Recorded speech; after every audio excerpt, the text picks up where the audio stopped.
যার মাঝে ধৈর্য আছে, পুরো পৃথিবী তার বিপক্ষে অবস্থান করতে পারে, বাট তার বিজয় কখনো রুখে দেওয়ার সাধ্য কারো কাছে নয়। ঠিক কিনা বলেন? আল্লাহ তাআলা এমন এক যন্ত্র বানিয়েছেন যা কখনো ব্যর্থ হয় না।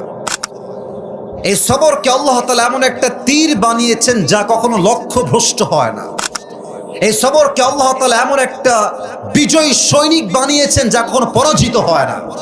এই সবরকে আল্লাহ তাআলা এমন এক দুর্গ বানিয়েছেন যা কখনো ধ্বংস হয় না। আইয়ুব আলাইহিস সালাম এত অসুস্থ, তার হাত পচে গিয়েছে, পা পচে গিয়েছে, হাঁটু পচে গিয়েছে, পচতে পচতে পচতে জিহ্বা পর্যন্ত চলে আসছে। ওই সময় তিনি চাইলে কি বলতে পারতেন? আচ্ছা আল্লাহ, তুমি কি এর মানুষ পাও না দুনিয়াতে? আমি একটা নবী, তুমি আমাকে এত কষ্ট কেন দিচ্ছ আল্লাহ? তুমি কেমনে পারো এটা দিতে?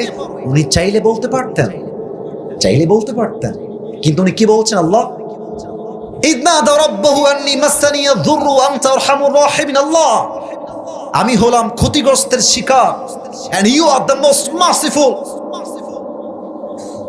you are the most gracious, you are the most kindful Lord. ও আল্লাহ, তুমি হলো দয়াময় আর আমি আছি বিপদে।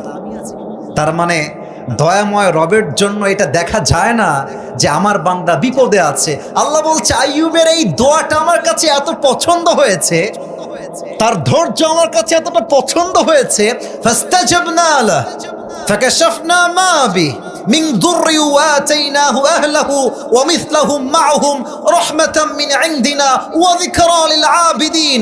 আইয়ুব দোয়া করার সঙ্গে সঙ্গে আমি আল্লাহ তাআলা তাকে পরিপূর্ণ শিফা আজা কামিলা দান করে দিয়েছি।